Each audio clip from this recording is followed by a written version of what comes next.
Grafik videonya kayak gini loh.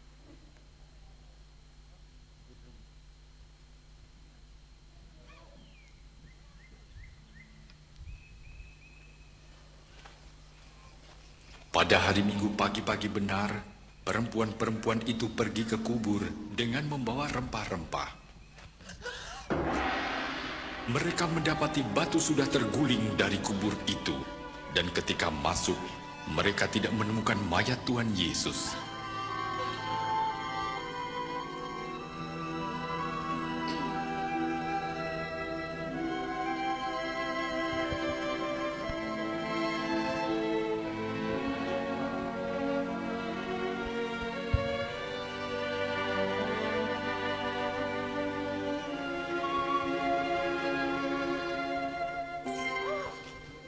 Mengapa kamu mencari dia yang hidup di antara orang mati? Ia tidak ada di sini. Ia telah bangkit, seperti yang telah dikatakannya ketika di Galilea, bahwa anak manusia harus diserahkan ke tangan orang-orang berdosa, disalibkan, dan akan bangkit pada hari yang ketiga.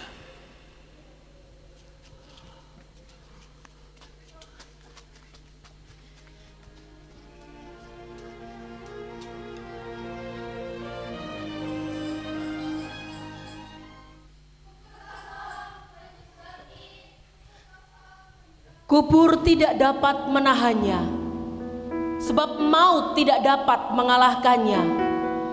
Kubur kosong membuktikan Yesus hidup.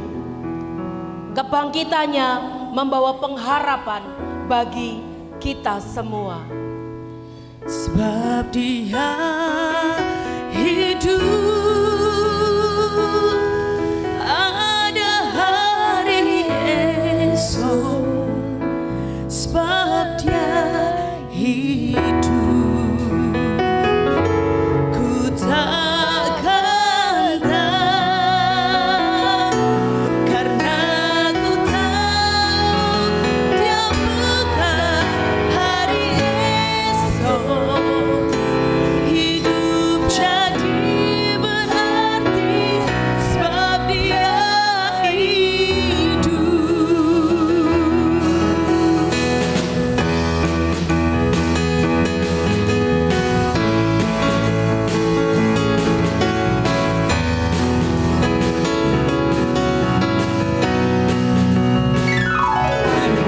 Manakala Yesus namanya menyembuhkan, menyucikan kita, bahkan Dia yang mau mati, bahkan mati, tebus dosaku.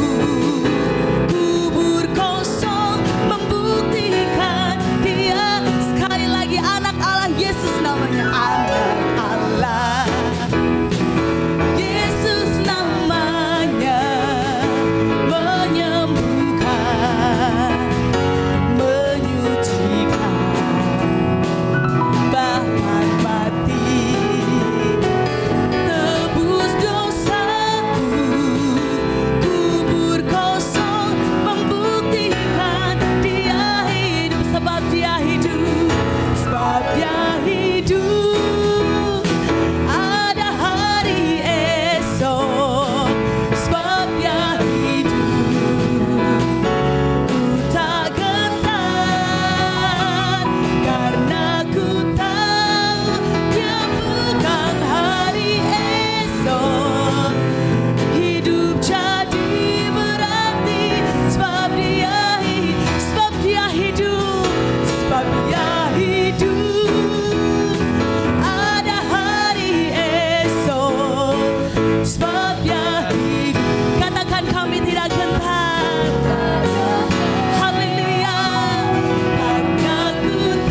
dahsyat buat Tuhan kita. Haleluya.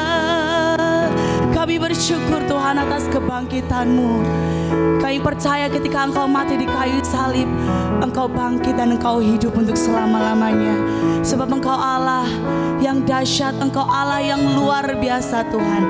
Engkau Allah yang hidup, terlebih untuk hidup kami Tuhan. Terima kasih Tuhan Yesus. Terima kasih atas pengorbanan-Mu. Terima kasih atas darah-Mu yang tercurah Tuhan. Haleluya Yesus.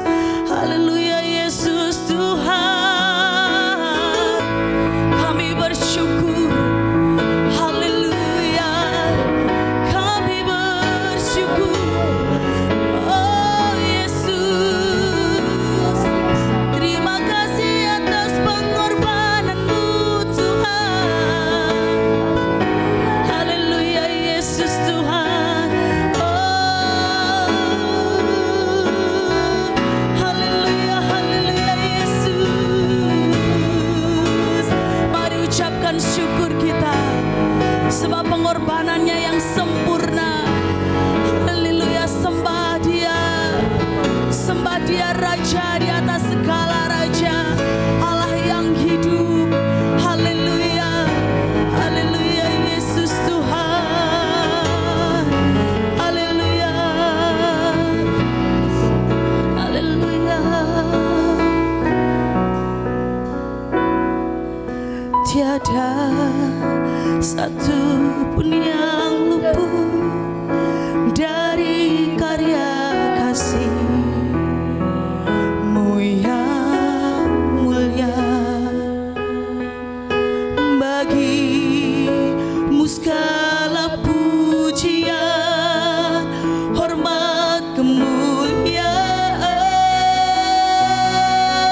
bersama-sama bangkit berdiri. Haleluya. Dia Yesus telah mati bagiku. Dia Tuhan selamatkan jiwaku. Bagi Dia pujianku tak dapat ku balas kasih-Nya.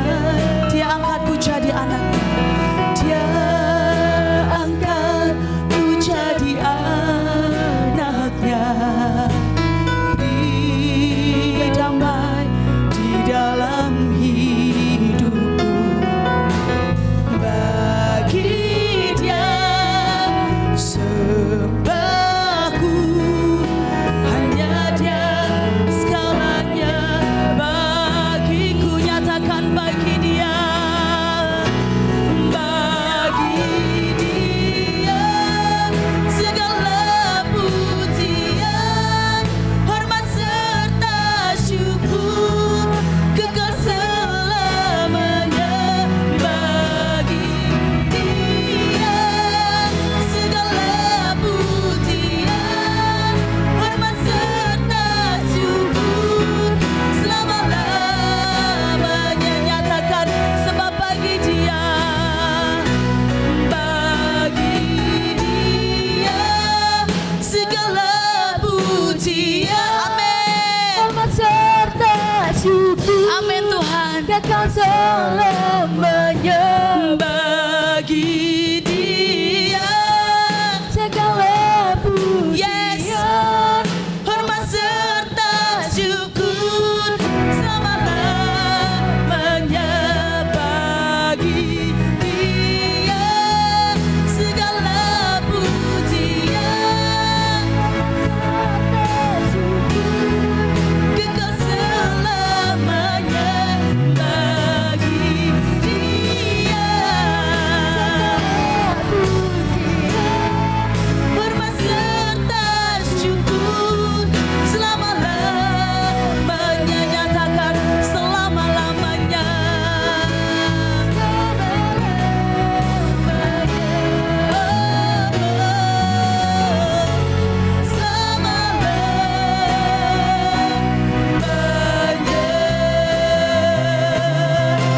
Haleluya. Amin.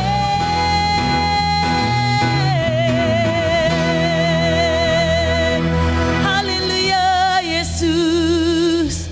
Sebab bagi Dia segala pujian, hormat serta syukur. Terima kasih Tuhan Yesus. Terima kasih Tuhan. Kami bersyukur memiliki Allah yang hidup seperti Engkau Tuhan. Terima kasih Tuhan Yesus. Kami berdoa buat ibadah Paskah pada pagi hari ini Tuhan Yesus. Engkau yang memberkati Tuhan.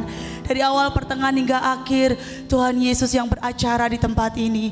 Dan kami percaya Roh Kudus Engkau yang mengurapi setiap kami dari depan sampai dengan belakang, tanpa tertinggal, tanpa terlewat satupun. Kami percaya Tuhan kuasa-Mu bekerja dan dinyatakan di tempat ini. Sehingga kami yang saat ini datang dengan berbeban berat, sakit, kami semua pulang dengan sukacita, sehat, dan kami berdamai sejahtera karena Engkau hadir dan bersemayam di hati kami. Terima kasih Tuhan Yesus, terima kasih Tuhan. Kami rindu Tuhan untuk bersorak-sorai lebih lagi, memuji-muji Engkau, meninggikan nama-Mu. Terima kasih Tuhan Yesus, berkati kami semua, dan di dalam nama Tuhan Yesus kami siap untuk memulai ibadah kami. Semua yang percaya dan siap untuk memulai ibadah ini, mari bersama-sama nyatakan haleluya. Amin. Haleluya. Siapa yang rindu untuk bersorak-sorai lebih lagi buat Tuhan di tempat ini? Semuanya rindu? Coba senggol kiri kanannya. Yuk memuji Tuhan lebih lagi. Haleluya. Sebab Dia adalah Raja. Dia Raja. Haleluya. Haleluya.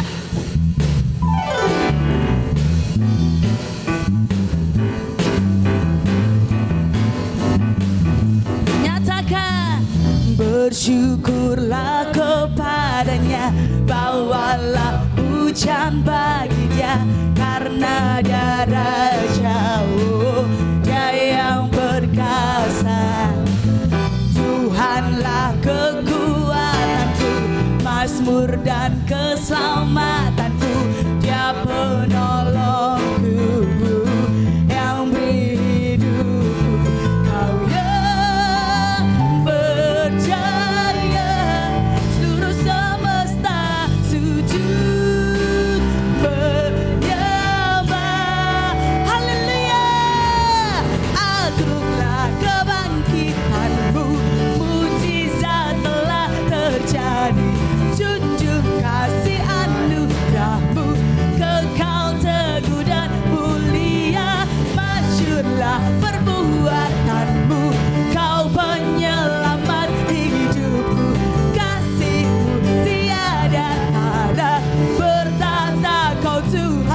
Rajaku.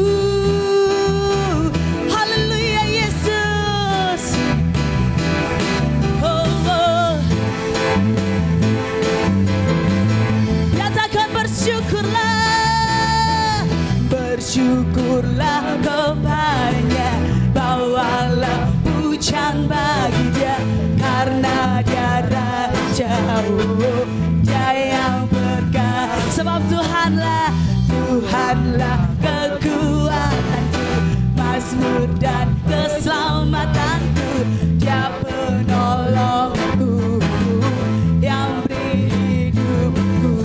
Kau yang percaya, seluruh semesta sujud menyembah. 1, 2, 3, hey, akulah kebangkitanmu, mujizat telah terjadi, junjung kasih anugerahmu, kekal teguh dan mulia, masyurlah perbuatanmu. Amin. Penyelamat kasihmu tiada tara, bertata kau Tuhan Rajaku. Haleluya Yesus, Engkau yang bertahta Tuhan. Haleluya.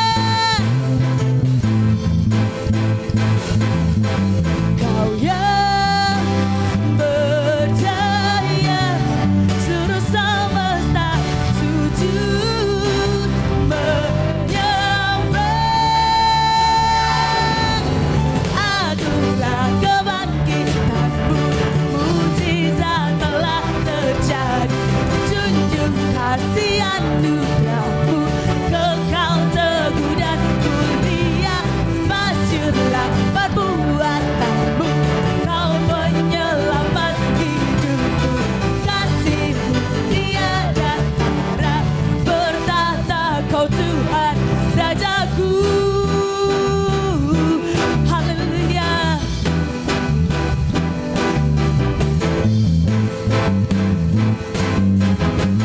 Mari berikan sorak-sorai terdahsyat buat Tuhan kita Yesus Kristus.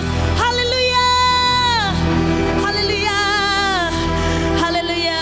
Masih bersemangat saudara-saudara, tidak lemes ya. Haleluya, sebab kita mau bersorak-sorai lebih lagi buat Tuhan. Haleluya Yesus. Haleluya.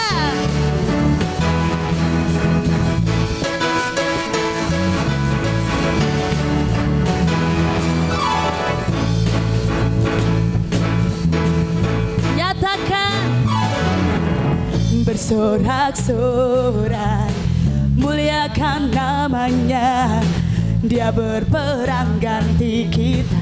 Nyatakan bertepuk tangan, muliakan namanya, dia selamatkan jiwa kita. Sebab dia satu-satunya penebus, satu-satunya penebus. Kalahkan maut, bangkit dan hidup. Haleluya.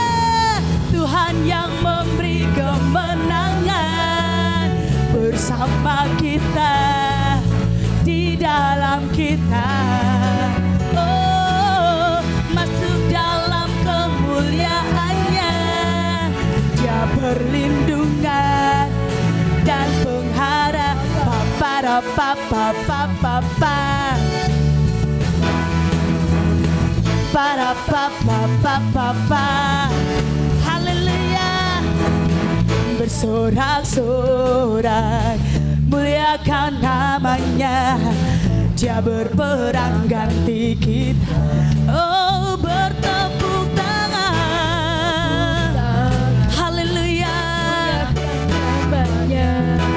Dia selamatkan jiwa kita, sebab dialah satu-satunya, satu-satunya penebus. Kalahkan maut, bangkit dan hidup. 1, 2, 3. Tuhan yang memberi kemenangan bersama kita, di dalam kita. Masuk dalam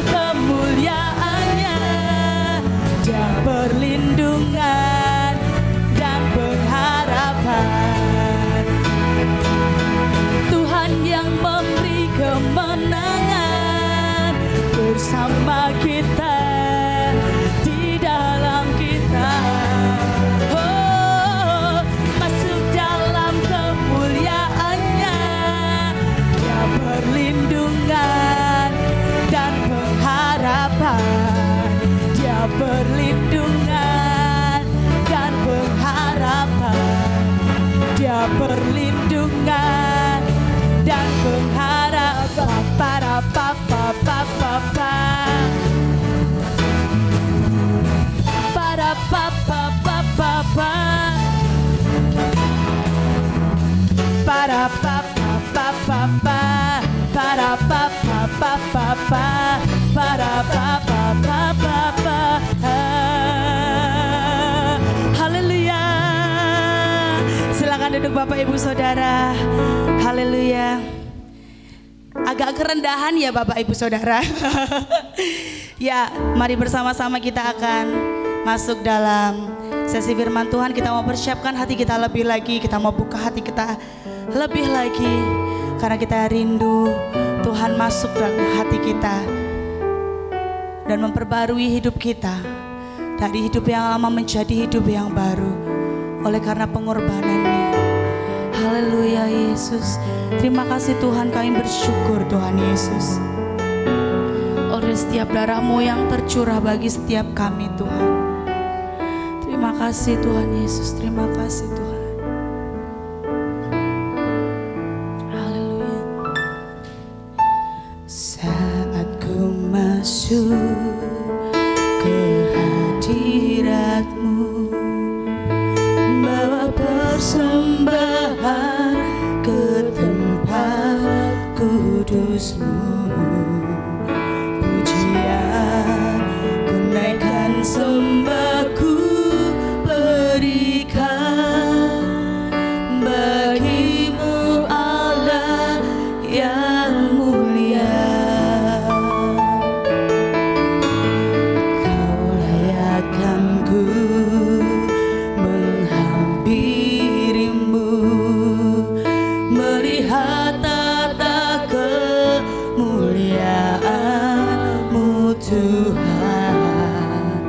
Pujian ku naikkan, sembah ku berikan bagi-Mu Allah yang mulia. Oleh kuasa darah-Mu, Kau telah tebus dosaku.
oleh kuasa darah-Mu Amin Tuhan. yang tak terbatas itu, kami yang berdosa ini telah mendapatkan pengampunan-Mu Amin.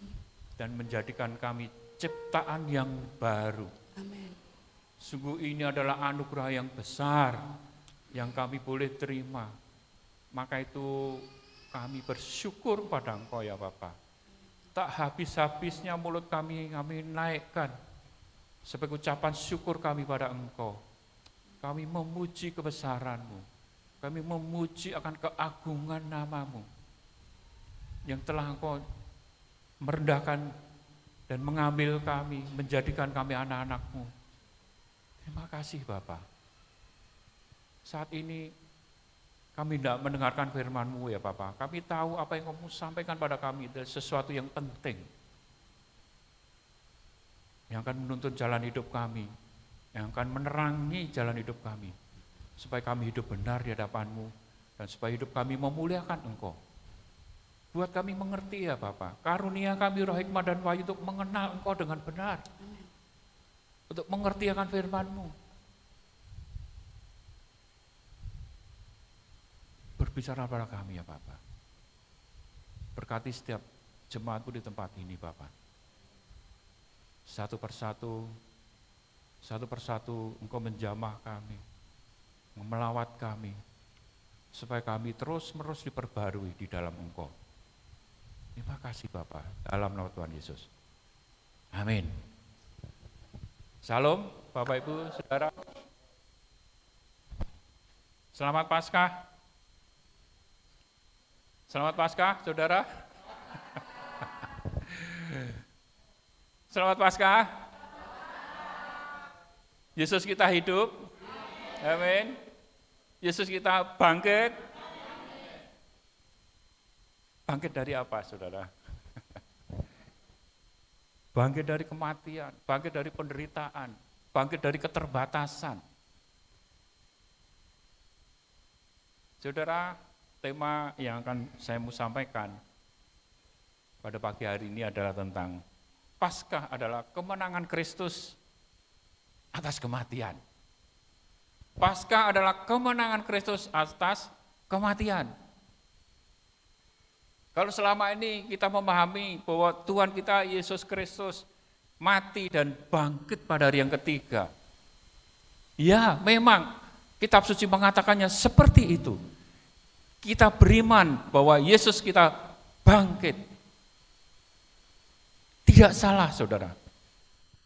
Tapi saudara, saya ingin mengajak jemaat di tempat ini untuk kita mendalami makna kebangkitan itu, saudara. Untuk kita mendalami makna kebangkitan Kristus dari kematian itu, saudara. Bahwa dia pada waktu dia bangkit, berarti dia telah mengalahkan kematian. Dia telah mengalahkan maut. Dia telah mengalahkan dosa.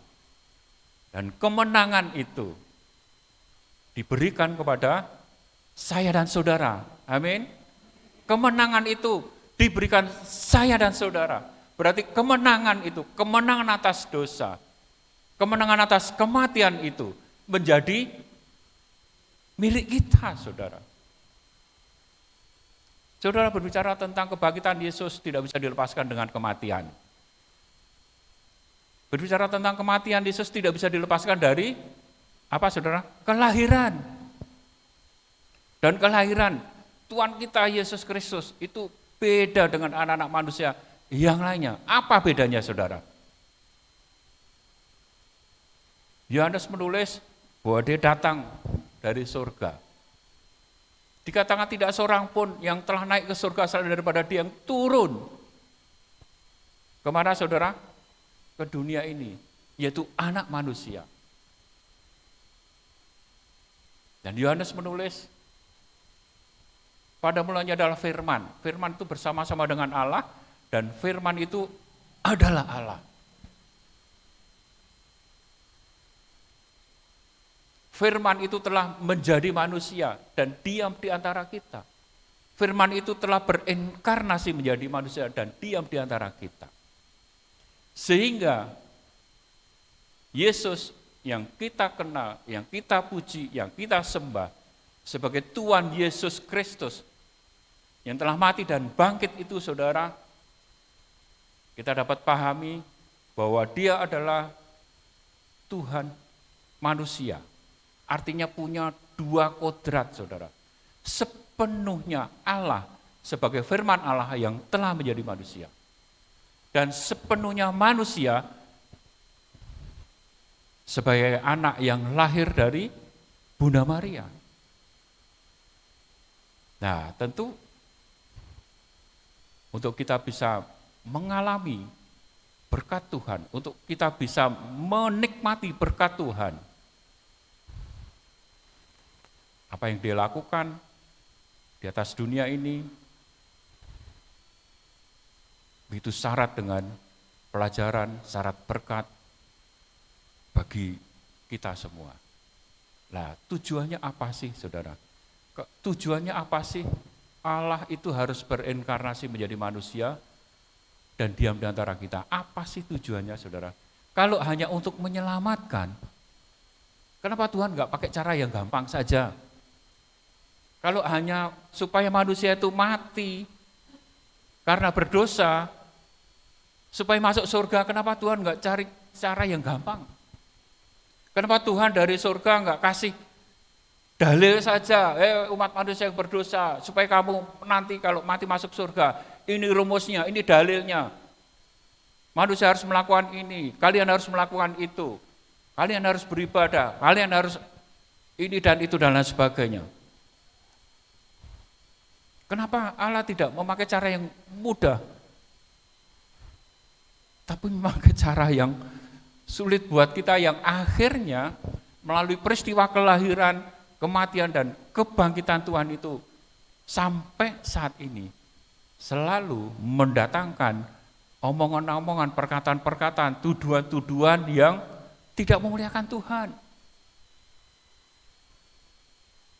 Kita sebagai umat Tuhan, sebagai warga minoritas ini, paling sering kita mengalami bullying. Betul nggak, saudara? Paling sering kita mengalami persekusi. Ketika Natal, ada saja yang mengatakan, loh Tuhannya orang Kristen baru lahir. Gitu kan. Nah kalau dia dilahirkan, sopo bidane? Bidanya begitu berjasa sehingga dia bisa membuat si bayi itu menjadi hidup dan bertambah besar katanya. Begitu Desember, Januari lewat, saudara, masuk bulan Februari, Maret, peristiwa apa, saudara? Kematian Yesus. Sakno ya. Tuhannya orang Kristen itu mati. Kasihan, Tuhannya orang Kristen mati dengan cara yang sangat hina. Maaf, cuma pakai cawat. Sangat tidak terhormat. Gitu kok disembah-sembah ya, gitu kok dipuja-puja ya. Sering saudara mendengar perkataan-perkataan seperti itu, saudara? Sebagai olok-olokan. Bagaimana respon saudara? Bagaimana respon saudara? Nah kalau Tuhannya saja, yang disembah saja, yang disanjung-sanjung saja, mati dengan cara yang hina. Bagaimana dengan hamba-hambanya? Bagaimana dengan pengikutnya? Itu yang ramai di media sosial sampai hari ini, saudara. Saya mengamati, saya bersyukur, saudara. Kenapa bersyukur? Justru karena banyaknya perkataan-perkataan cemooh, justru karena banyaknya perkataan-perkataan hinaan. Anak-anak Tuhan, orang Kristen jadi belajar, saudara. Orang Kristen jadi benar-benar belajar, jadi menekuni apakah betul bahwa Tuhan kita, Yesus Kristus itu mati dengan cara yang sangat tidak elok, cara yang hina. Memang dia mati harus dalam keadaan yang seperti itu. Supaya kita yang hina dan papa ini, kita dimuliakan bersama dia.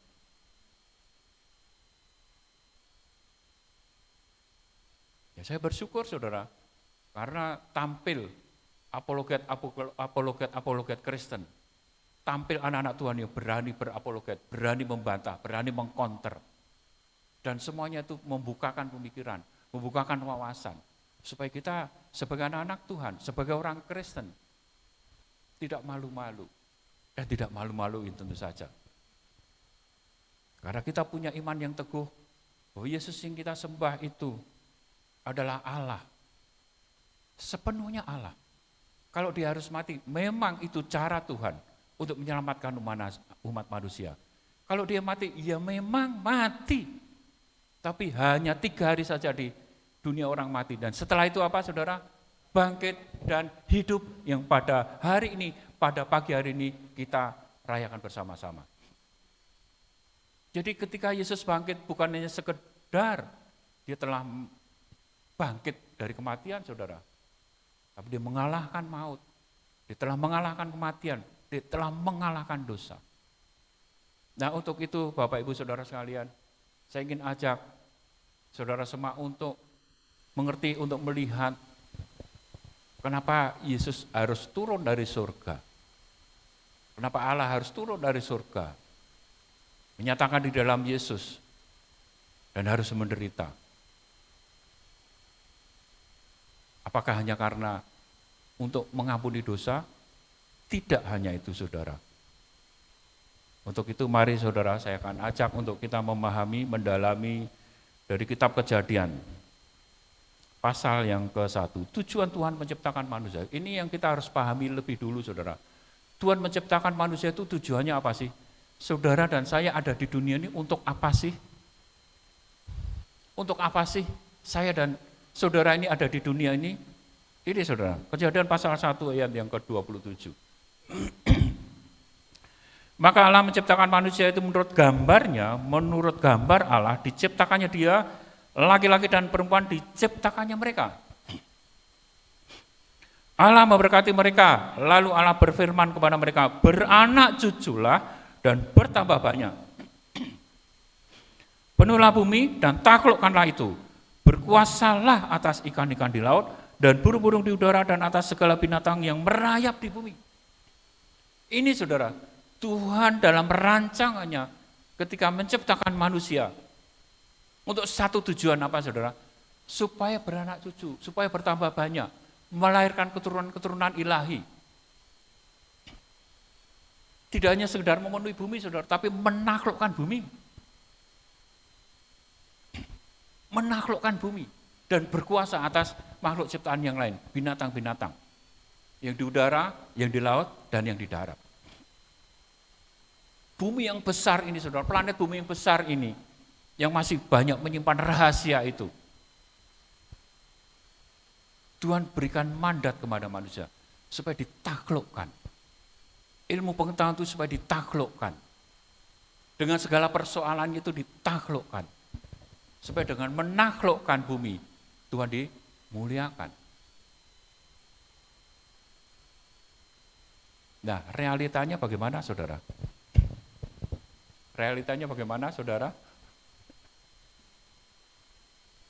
Nah, supaya manusia yang telah diciptakan Tuhan untuk menaklukkan bumi, untuk satu tujuan menaklukkan bumi itu saudara, Tuhan menyediakan apa yang diperlukan oleh umat manusia. Kebutuhan makan Tuhan sudah sediakan. Kebutuhan hidup manusia Tuhan sudah sediakan. Tuhan sudah tumbuhkan pohon-pohonan. Dan pohon itu mengeluarkan buah, mengeluarkan biji. Bisa untuk dikonsumsi setiap hari. Tuhan memfasilitasi. Tuhan memberikan sarana supaya manusia berkembang biak dan menaklukkan bumi. Tapi juga ada peraturannya saudara. Peraturannya apa saudara? Pasal 2 yang ke-16. Lalu Tuhan Allah memberi perintah ini kepada manusia, semua pohon dalam taman ini boleh kau makan buahnya dengan bebas. Tetapi pohon pengetahuan tentang yang baik dan yang jahat itu janganlah kau makan buahnya, sebab pada hari engkau memakannya pastilah engkau mati. Tuhan menyediakan sarana, Tuhan menyediakan fasilitas bagi manusia yang telah diciptakan itu untuk berkembang biak, untuk beranak cucu. Tujuannya supaya menaklukkan bumi. Tapi juga ada peraturannya saudara. Peraturannya apa saudara? Semua pohon boleh dimakan buahnya dengan bebas. Hanya satu yang nggak boleh, yaitu pohon tentang pengetahuan yang baik dan yang jahat. Apabila pada hari engkau memakannya, pastilah engkau mati. Aturannya jelas, singkat, jelas. Pada hari engkau makannya, pastilah engkau mati. Nah, kita lihat saudara, lanjut, pasal yang ketiga, lompat. Mulai dari yang ke-6. Saudara bisa baca di sini, terlalu kecil ya. Oke, saya akan bacakan. Perempuan itu melihat bahwa buah pohon itu baik untuk dimakan dan sedap kelihatannya, lagi pula pohon itu menarik hati karena memberi pengertian. Lalu ia mengambil dari buahnya dan dimakannya dan diberikannya juga kepada suaminya yang bersama-sama dengan dia, dan suaminya pun memakannya. Saudara, saya membayangkan, saudara, saya berimajinasi. Sehari, 2 hari, seminggu, 2 minggu, mungkin manusia itu ketika mengelola taman, ketika bersih-bersih taman, ketika dia mengambil buah yang jatuh untuk setiap hari dia ngelihat, ada buah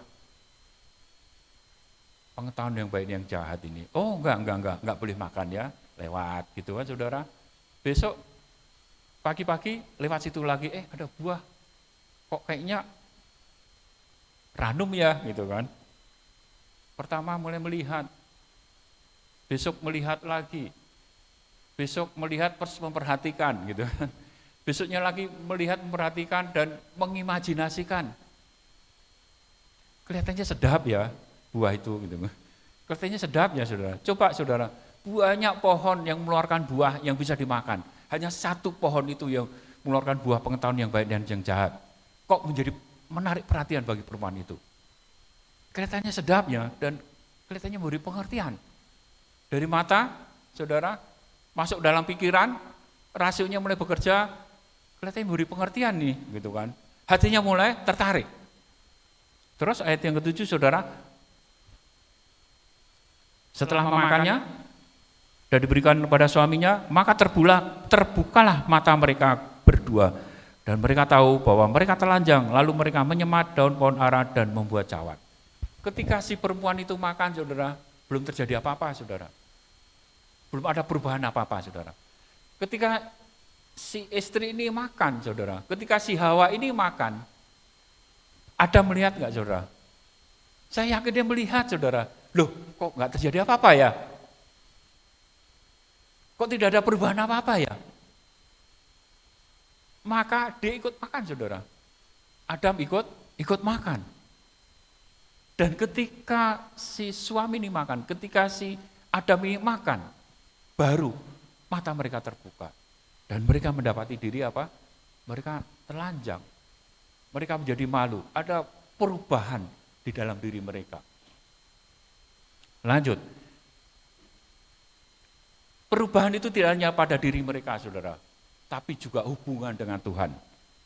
Ketika mereka mendengar bunyi langkah Tuhan Allah yang berjalan-jalan dalam taman itu pada waktu hari sejuk, bersembunyilah manusia dan istrinya itu terhadap Tuhan Allah di antara pohon-pohonan dalam taman.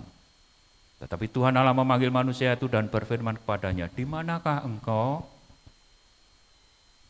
Nah ini saudara, perubahan yang terjadi pada manusia tidak hanya mereka mendapati diri telanjang dan malu, dan merasa harus menutupi auratnya dengan dedaunan yang ada, tetapi juga ada rasa enggan untuk ketemu Tuhan.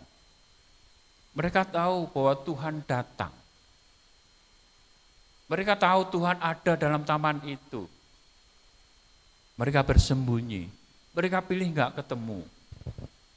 Mereka menghindar. Mereka selintutan. Itu dari pihak manusia. Bagaimana dari pihak Tuhan? Tuhan tahu enggak, saudara, ketika manusia makan? Tahu, saudara. Tuhan tahu enggak di mana manusia bersembunyi? Tahu. Tapi kenapa ditulis Tuhan mencari mereka? Di manakah engkau manusia?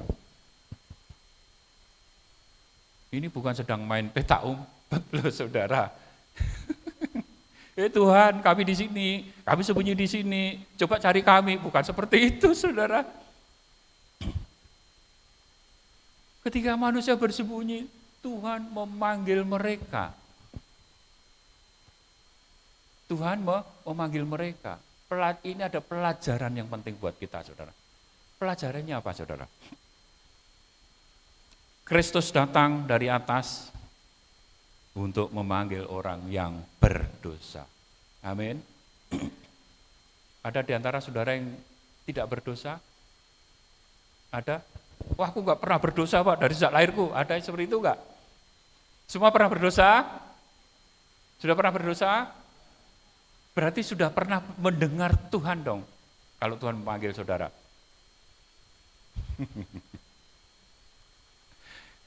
Kristus datang, Tuhan Yesus Kristus datang dari surga, saudara, untuk memanggil orang yang berdosa. Itu diteguhkan dalam Matius pasal 9 ayat yang ke-13. Aku datang, kata Tuhan, bukan untuk memanggil orang benar, melainkan orang berdosa. Jadi ketika Tuhan Allah melihat manusia itu makan buah yang tidak boleh, buah yang dilarang, sekalipun mereka sudah salah, sudah berdosa, sudah memberontak Allah, tidak mau mendengar suara Allah, tetapi Allah mendatangi mereka dan Allah memanggil mereka. Ini bukti kasih, cinta kasih yang sangat dalam, saudara. Kasih yang mencari, kasih yang memanggil, kasih yang mencari. Kasih yang tidak membiarkan manusia mengalami kehancuran. Kasih yang tidak membiarkan manusia mengalami kematian.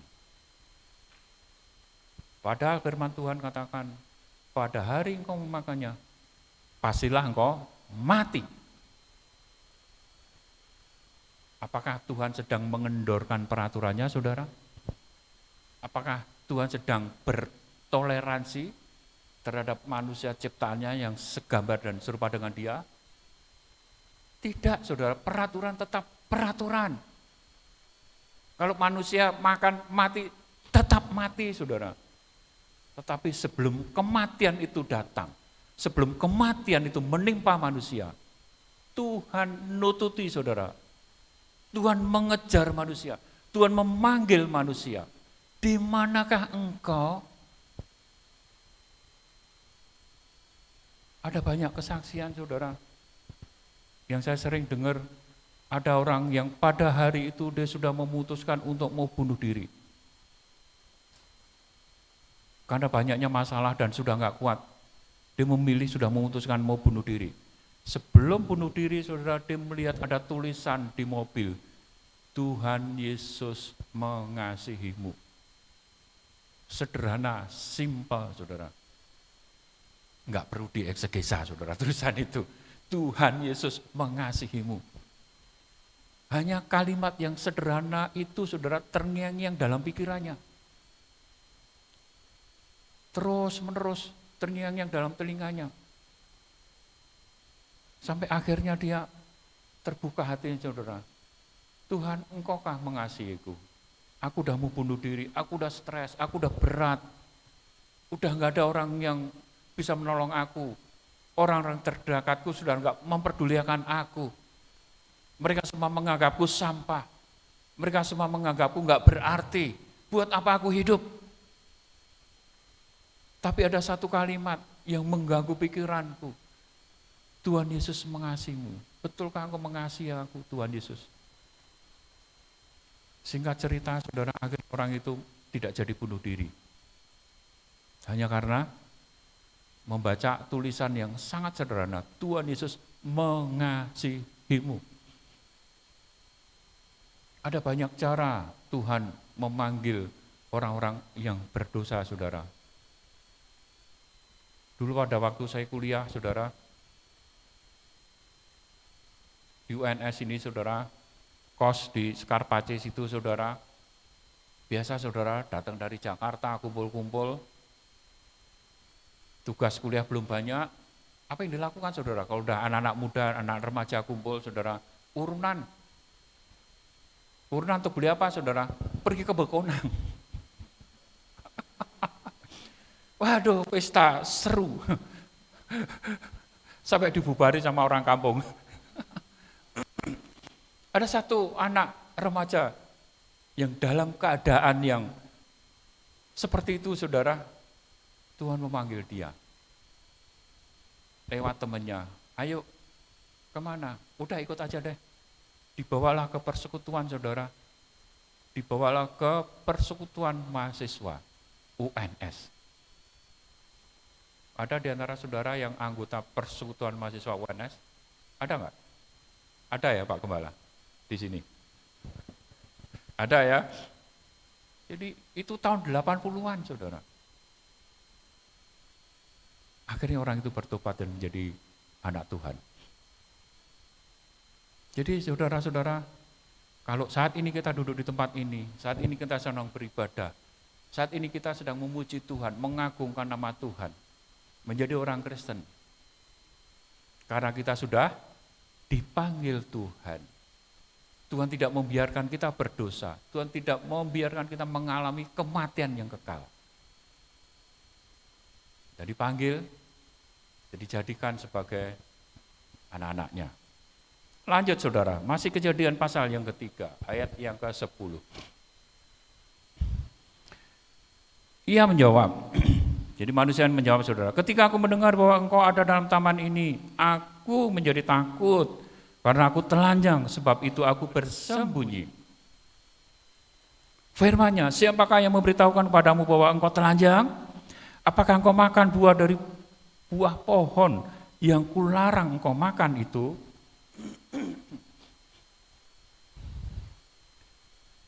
Saudara, Tuhan tahu nggak kalau mereka makan? Tahu kan? Kok nggak langsung dihardik, saudara? Hei manusia, kamu makan buah ya?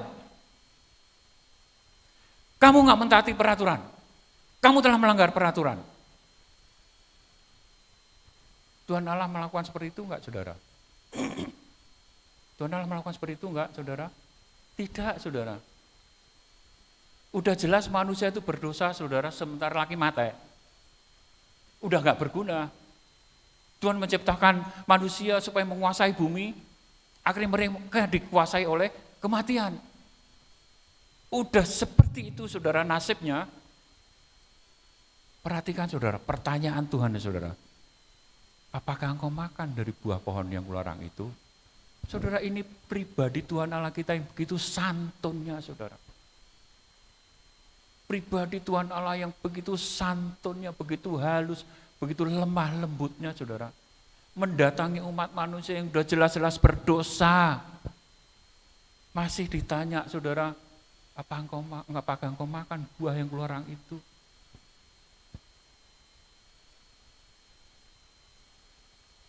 Ayo Bapak Ibu yang punya anak-anak, yang kadang anak-anaknya bandel, apa reaksi ibu-ibu?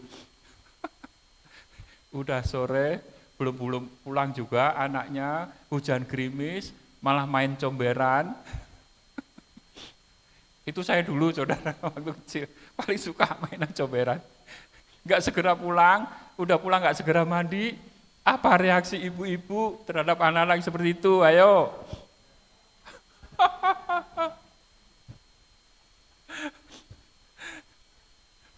Tuhan kita nggak seperti itu, saudara. Sungguh kita bersyukur, saudara.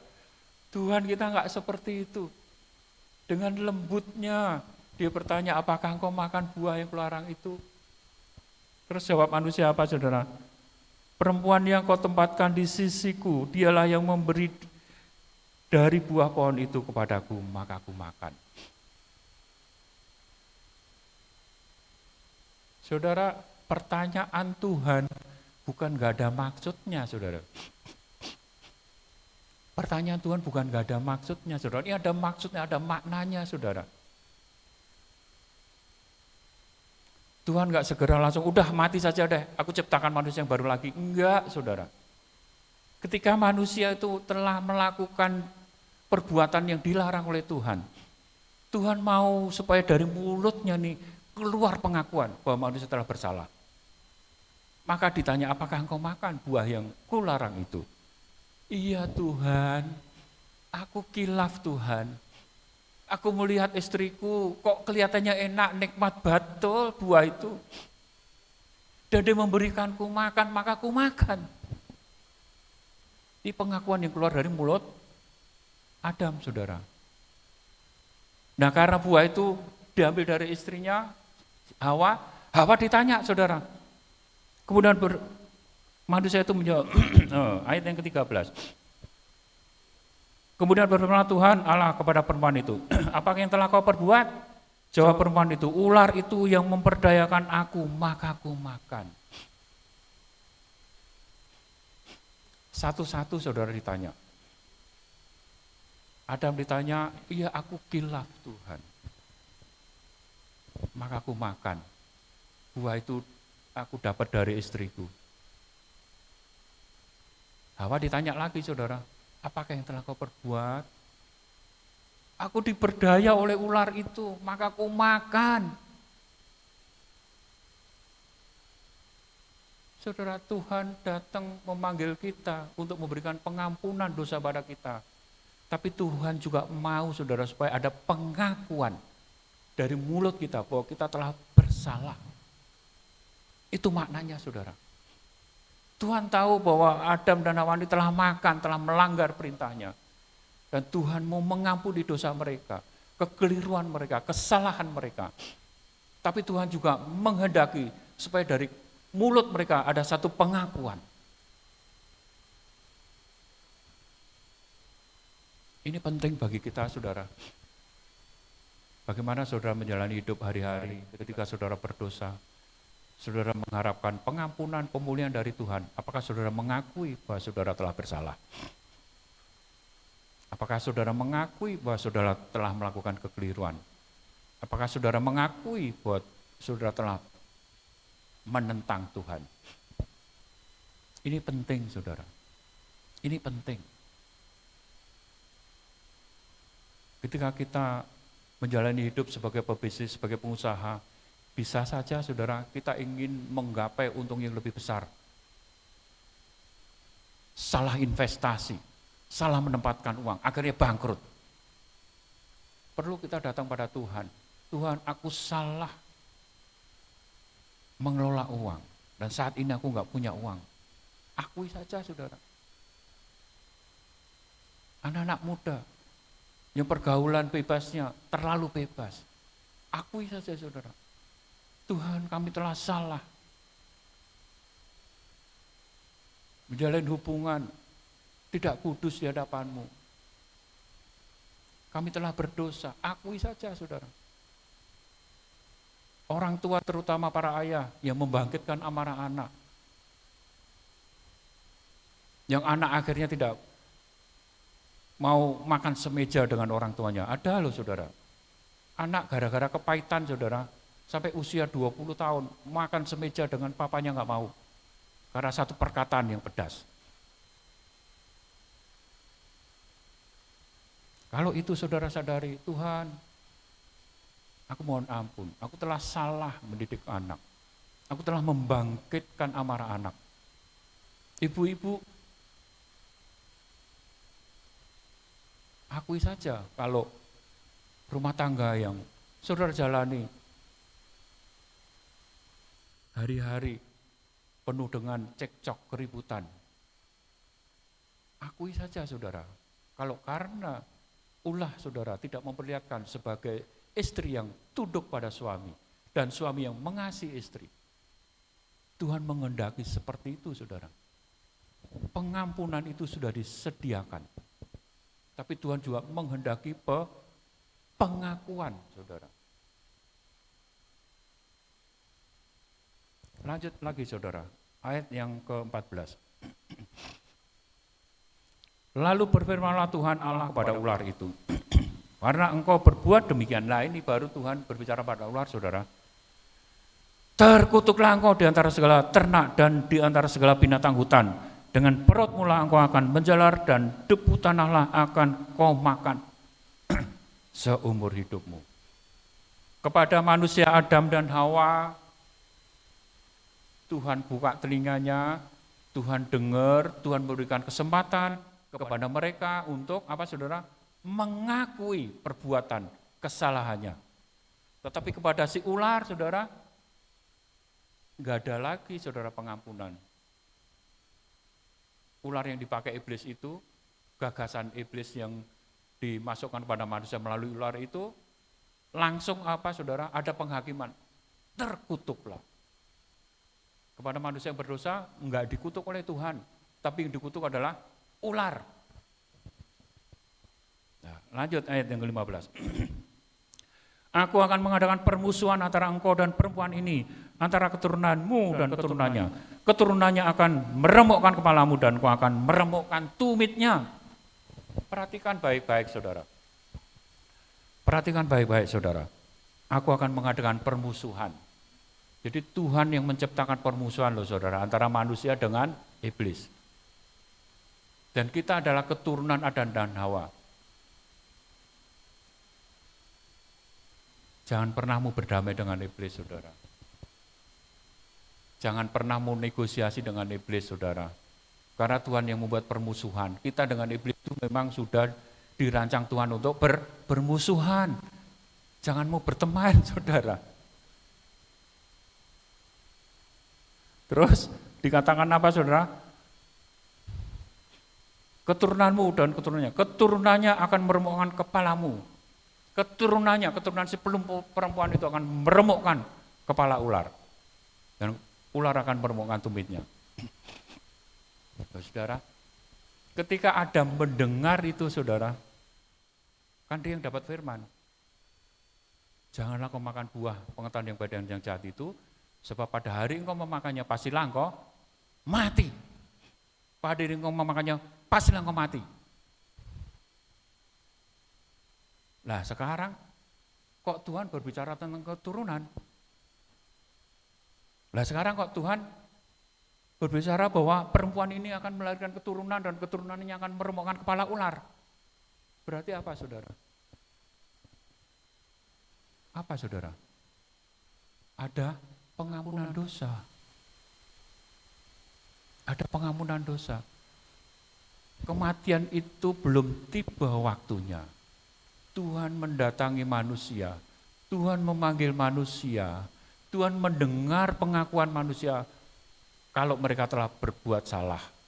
Setelah mendengar pengakuan mereka keluar dari mulutnya, masing-masing, saudara, bukan diwakili oleh Adam. Adam mengakui kesalahannya, Hawa juga mengakui kesalahannya. Baru setelah itu Tuhan memberikan pengampunan atas mereka. Bukti pengampunannya apa? Meterai pengampunannya apa? Bahwa Adam dan Hawa akan melahirkan keturunan. Berarti akan tetap hidup. Kematian itu ditunda sampai mereka melahirkan keturunan. Dan keturunannya itu satu saat nanti akan meremukkan kepala ular. Jadi pelajarannya apa, saudara? Yang kedua, pelajarannya adalah Kristus datang dari atas bukan untuk menghakimi, tetapi untuk apa, saudara? Mengampuni. Amin. Amin. Kristus datang dari atas bukan untuk menghakimi, bukan untuk mengutuk orang yang bersalah, orang yang berdosa, tapi untuk apa, saudara? Mengampuni. Diteguhkan dalam Yohanes pasal 3. Karena begitu besar kasih Allah akan dunia ini sehingga ia telah mengaruniakan anaknya yang tunggal supaya setiap orang yang percaya kepadanya tidak binasa melainkan beroleh hidup yang kekal. Sebab Allah mengutus anaknya ke dalam dunia bukan untuk menghakimi dunia melainkan untuk menyelamatkannya oleh Dia. Kita wajib bersyukur pada Tuhan, saudara, karena kita telah diampuni dosanya. Harusnya kita mati, harusnya kita dihakimi, harusnya kita dikutuk. Tetapi Tuhan tidak lakukan itu. Karena memang Tuhan menghendaki supaya kita tetap hidup, diberi pengampunan. Inilah Tuhan kita, Yesus Kristus, saudara. Pelajaran yang ketiga adalah Kristus datang dari atas untuk mengalahkan kematian. Kristus datang dari atas untuk mengalahkan hukum kematian, untuk mengalahkan maut, untuk mengalahkan apalagi saudara kegagalan, untuk mengalahkan dosa. Penyebab dosa itu sudah diremukkan kepalanya saudara. Penyebab kematian itu sudah diremukkan kepalanya saudara. Penyebab kegagalan itu sudah diremukkan kepalanya saudara.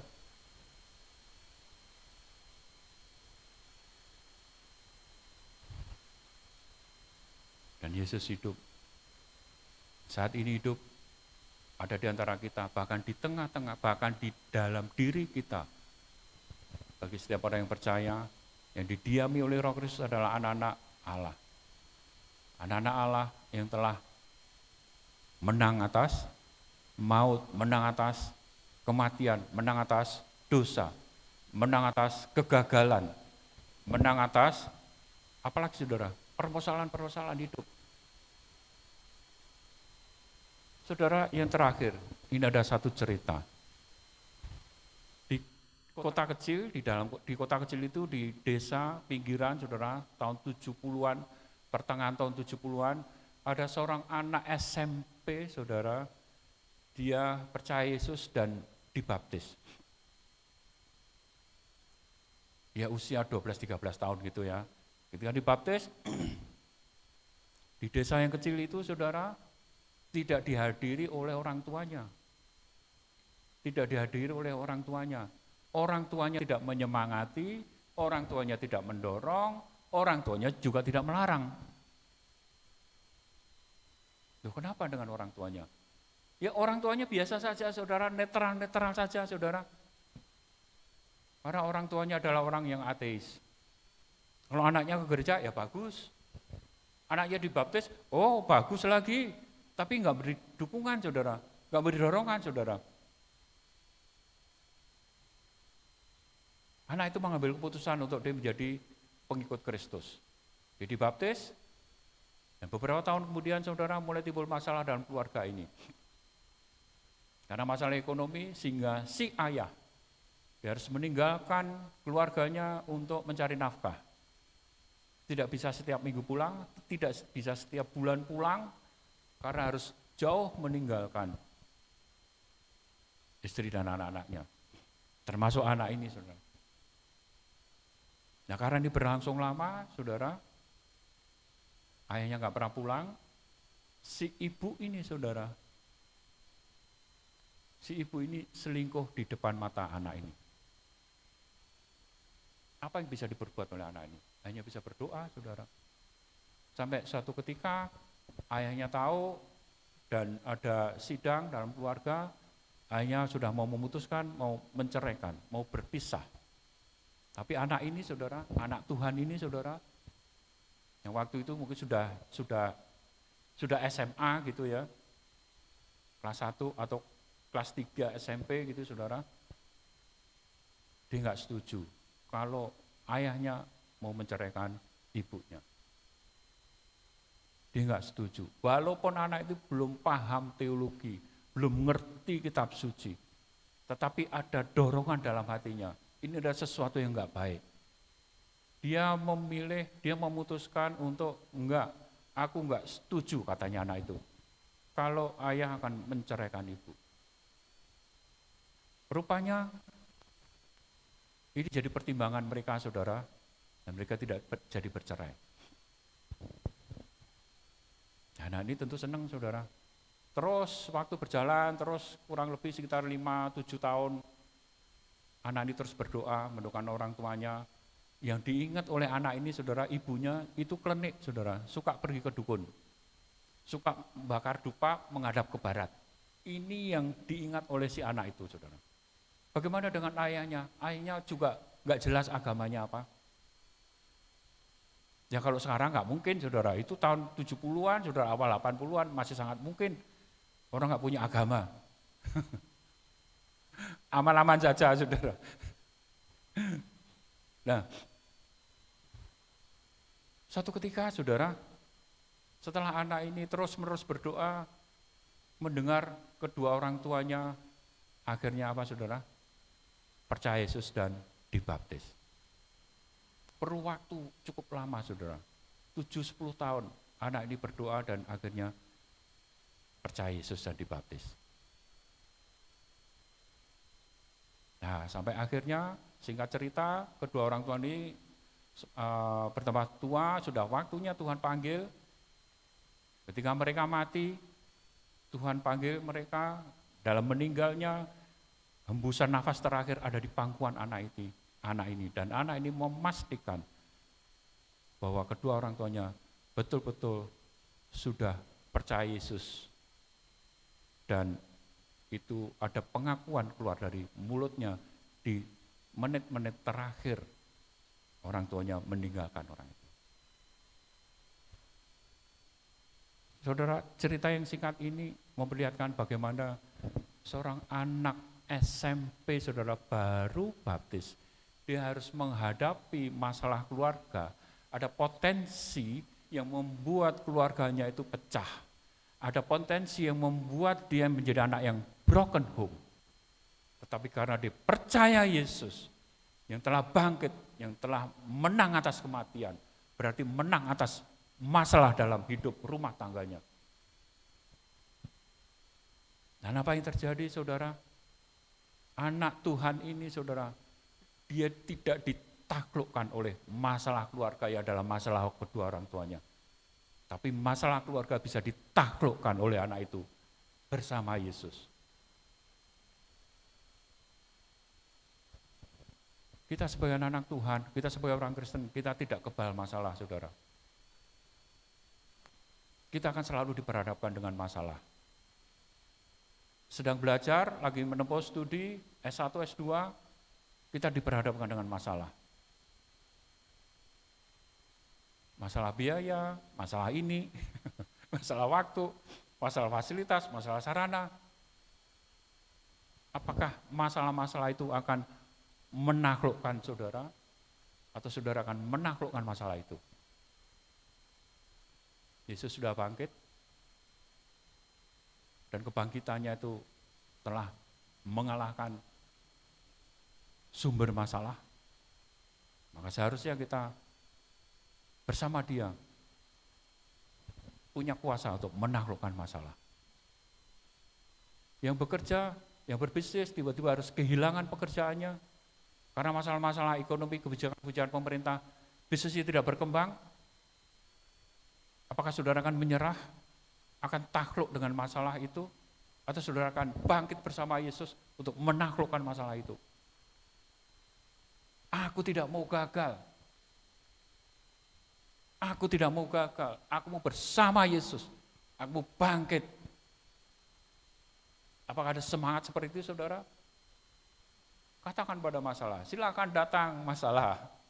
Aku akan hadapi dan aku akan taklukkan kamu bersama Yesus. Amin. Saudara, apa terpampang di sini, saudara?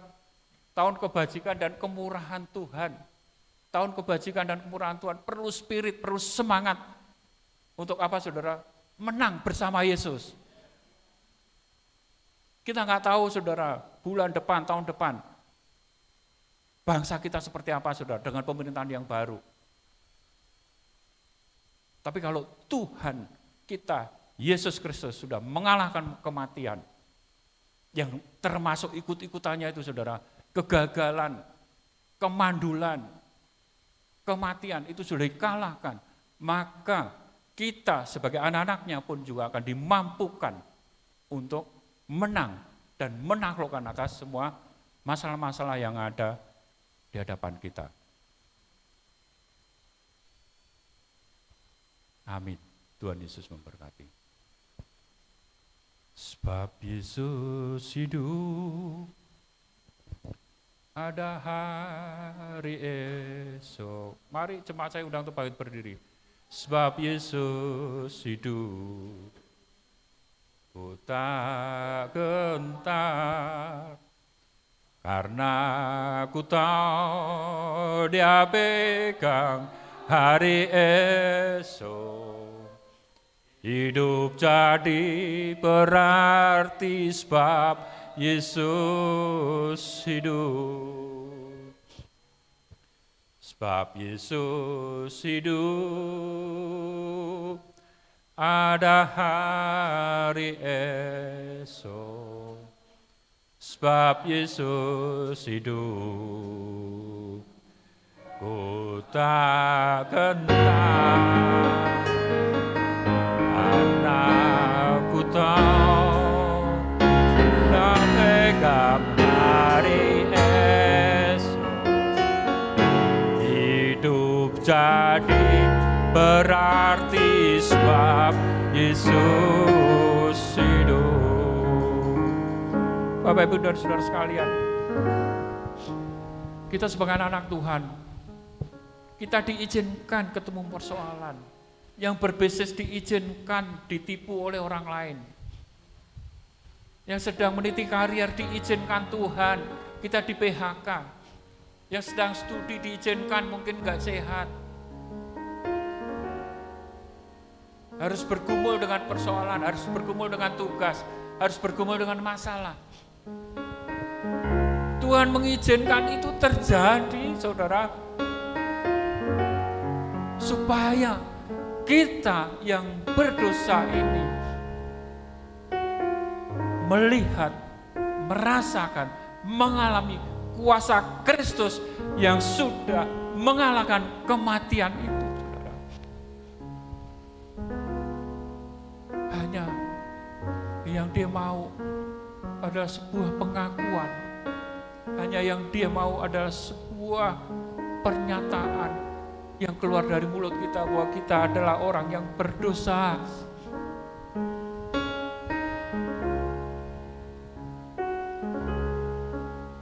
Sebab pengampunan itu sudah disediakan oleh Tuhan Allah kita.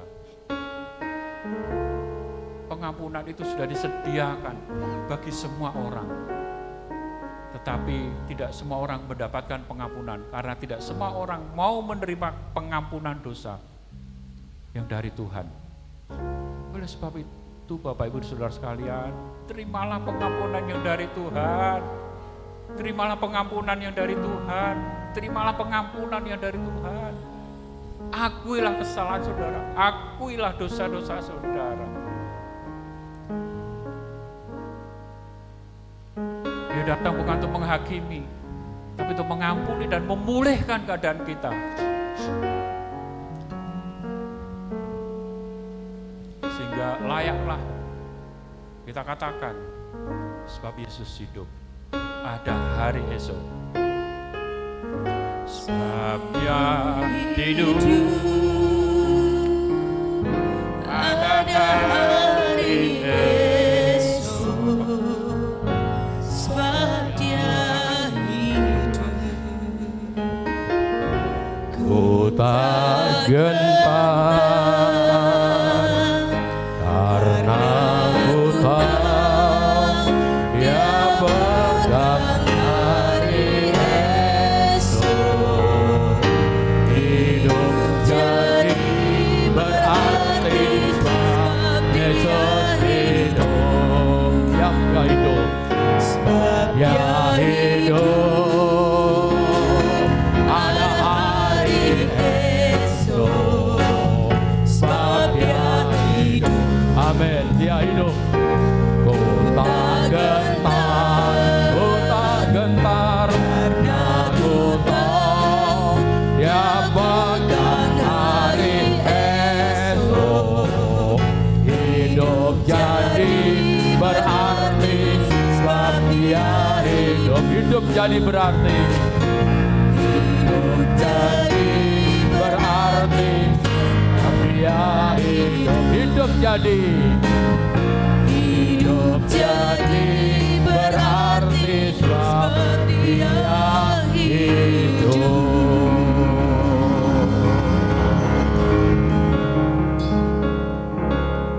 Terima kasih untuk firman-Mu yang telah berbicara di dalam setiap hati kami, agar kami memahami untuk apa kita hidup ini. Dan kami tahu bahwa ada rencana yang indah dalam hidup kami, agar kami menikmati hari depan yang penuh dengan pengharapan.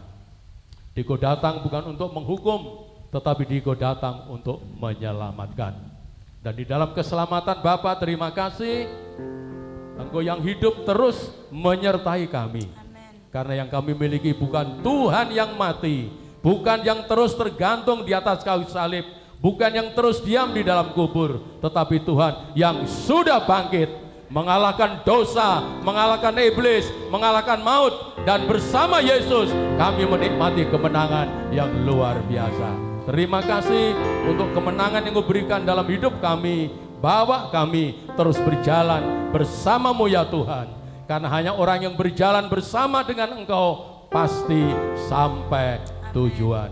Kami yakin kami mampu mengatasi segala masalah, segala kesulitan, segala pergumulan, bukan oleh kekuatan kami, tetapi oleh karena Yesus yang sudah bangkit menyertai kami, memberikan kemenangan di dalam hidup kami. Berkati hamba-Mu yang telah menyampaikan firman-Mu, Bapa pakai untuk lebih jauh lagi, untuk beritakan firman-Mu, dan banyak jiwa-jiwa yang dimenangkan untuk Tuhan.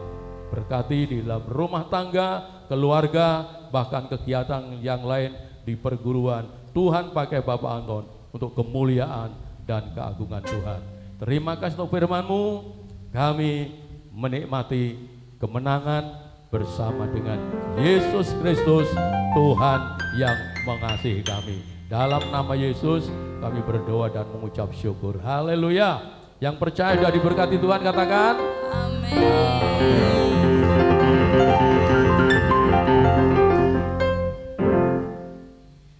Terima kasih Bapak Pendeta Anton dan juga Bapak Pendeta Ishak Sudarmaji yang telah berdoa untuk firman Tuhan. Tiba waktunya kita akan memberikan persembahan. Saya undang petugas kolekta untuk boleh maju ke depan.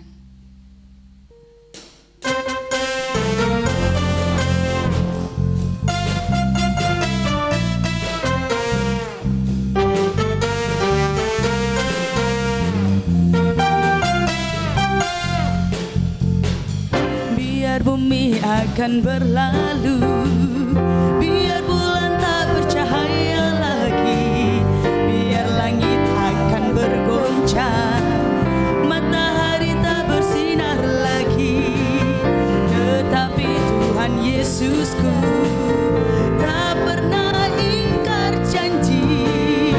Semua yang difirmankannya pasti akan digenapi. Biar bumi akan berlalu, biar bumi akan berlalu, biar bulan tak bercahaya lagi, biar langit akan bergoncang, matahari tak bersinar lagi, tetapi Tuhan Yesusku tak pernah ingkar janji. Semua yang difirmankannya pasti akan digenapi. Shalalalalala, saya cinta Yesus.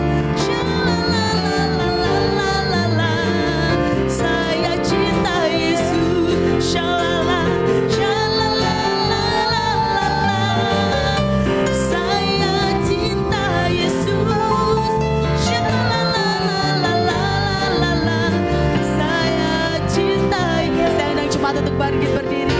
Biar bumi akan berlalu, biar bulan tak bercahaya lagi, biar langit akan bergoncang, matahari tak bersinar lagi, tetapi Tuhan Yesusku tak pernah ingkar janji. Semua yang difirmankannya pasti akan digenapi. Shalalalalala, saya cinta Yesus. Shalalalalala, saya cinta Yesus. Shalalalalala, saya cinta Yesus. Shalalalalala, saya cinta Yesus.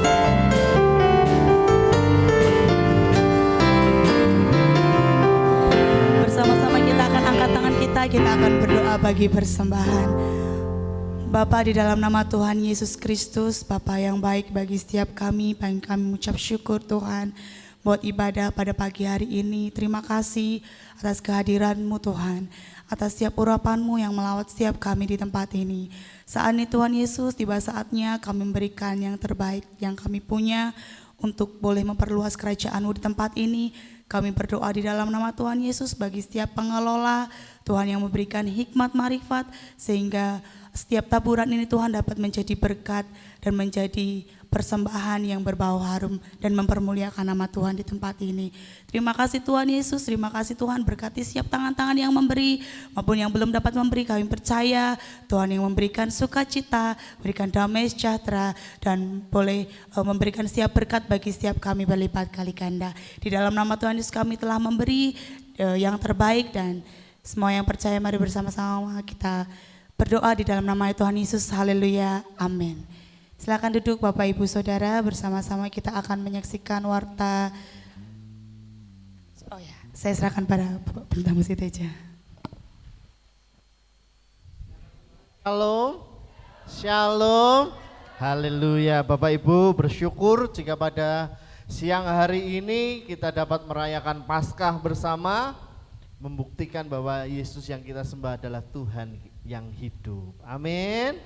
Puji nama Tuhan. Bapak Ibu, pertama-tama saya ucapkan terima kasih untuk Pak Anton yang sudah membagikan kebenaran firman Tuhan pada siang hari ini. Semuanya diberkati Bapak Ibu. Haleluya. Terima kasih banyak untuk firman Tuhan. Pak Anton, semuanya kami diberkati. Puji nama Tuhan. Kemudian pengumumannya Bapak Ibu, besok minggu depan bisa ditampilkan yang awal. Minggu depan adalah bulan April. Di minggu pertama kita akan laksanakan ibadah perjamuan kudus, dan di tema bulan April yaitu Aku telah melihat Tuhan. Jadi tema untuk bulan April tahun 2024 kita memasuki tema yang baru, Aku telah melihat Tuhan. Jadi Bapak Ibu Saudara, persiapkan diri kita untuk kita terima perjamuan kudus. Kemarin Jumat kita mengadakan perjamuan kudus, itu merupakan ibadah Jumat Agung, tetapi minggu depan kita ibadah perjamuan kudus. Setuju? Puji nama Tuhan. Saya undang saudara bangkit berdiri, kita akan tutup ibadah pada pagi hari ini. Haleluya, haleluya. Noel bisa maju ke depan. Iya Bapak Ibu Saudara, saya lupa, jadi setiap minggu keempat kita akan melaksanakan persembahan diakonia. Persembahan diakonia ada di belakang, jadi Bapak Ibu Saudara bisa berikan persembahan untuk diakonia. Haleluya.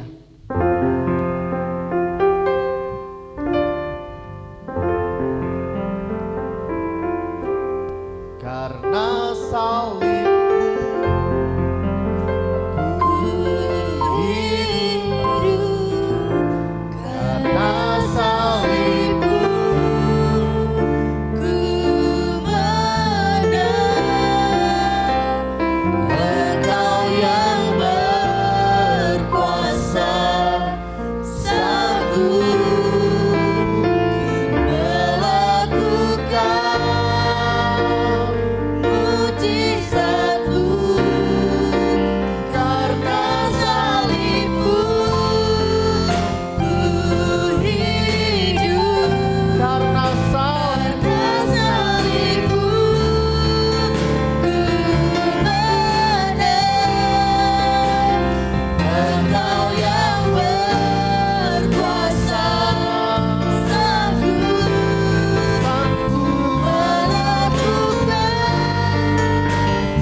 Tuhan.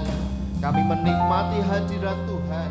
Kami menerima benih firman Tuhan yang akan menjadi daging dalam hidup kami, menguatkan kami bahwa Yesus yang datang dari atas itu yang menolong kami, menyelamatkan kami. Bersyukur untuk ibadah ini. Berkati Pak Anton yang sudah menabur benih firman Tuhan. Diberkati dalam pekerjaan, usaha, keluarga, semuanya diberkati Tuhan. Setiap jemaat yang hari ini hadir di tempat ini diberkati Tuhan. Terima kasih Bapak untuk saudara-saudara kami yang hari ini tidak hadir. Tuhan tilik satu persatu. Yang sakit kau sembuhkan, yang lemah kau kuatkan, yang berbeban berat Tuhan menolong. Karena Yesus hidup memberikan pertolongan bagi kami. Terima kasih Bapak. Pertemukan kami dalam ibadah-ibadah yang selanjutnya. Ibadah doa pagi, ibadah Kamis, ibadah youth, ibadah anak, ibadah raya.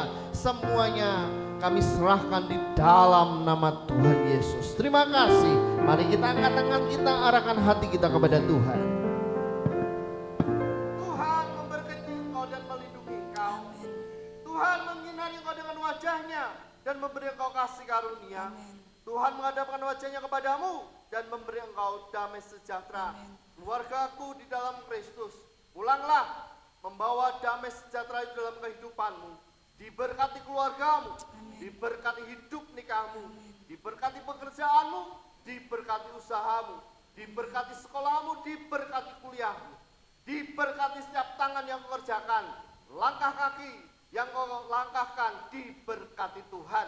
Terima berkat yang besar ini hanya di dalam nama Tuhan Yesus Kristus.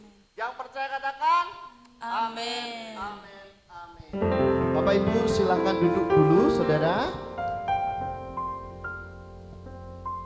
Ya, puji nama Tuhan, pagi hari ini oleh kebaikan Tuhan, kemurahan Tuhan, keluarga kita berulang tahun tepat hari ini. Dan setelah ini Bapak Ibu Saudara diajak untuk mengucap syukur atas